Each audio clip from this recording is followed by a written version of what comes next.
Bhindi Biryani or Okra Biryani is a very beautiful recipe and it's a very good option for vegetarian lovers. In every Indian household you will find bhindi in their home. Usually we make bhindi bhujia, bhindi masala, bhindi fry, bhindi do pyaza and gravy recipes, out of which this recipe is really unique and delicious. For making this recipe we need bhindi, potatoes, paneer, onion, ginger garlic paste and a few spices and of course biryani rice.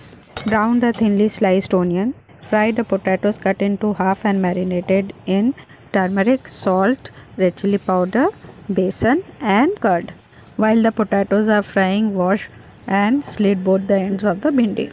After the onions are brown, take it out on a tissue paper and in the same oil, fry the paneer which has been marinated in salt and turmeric. As the potatoes have got browned, take it out and now start frying the bhindi.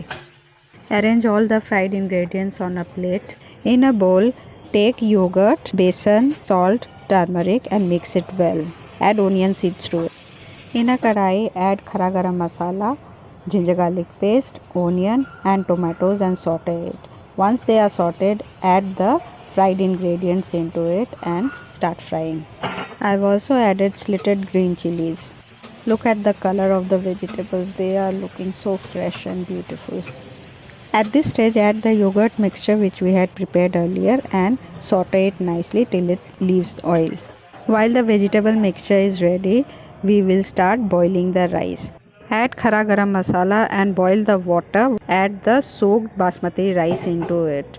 We need to cook the rice till it is 3/4 and then we'll strain the water.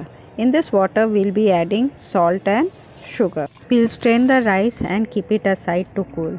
In a handi, now we will arrange alternatively the vegetables and the rice and the fried onions upon it, and we'll also add fresh mint leaves and coriander leaves. We'll also add kevra water and rose water to it, also meetha ether which will also give a beautiful aroma.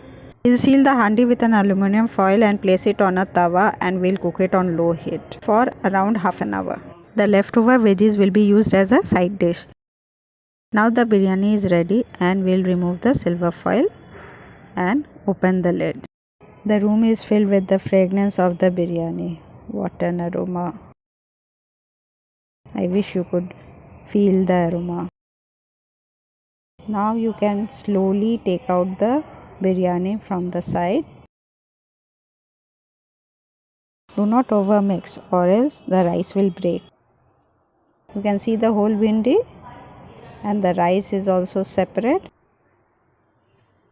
Not too much of oil or ghee has been used and it's very light and delicious recipe. Enjoy the bhindi biryani and do comment in the comment box how you liked it. Thanks for watching.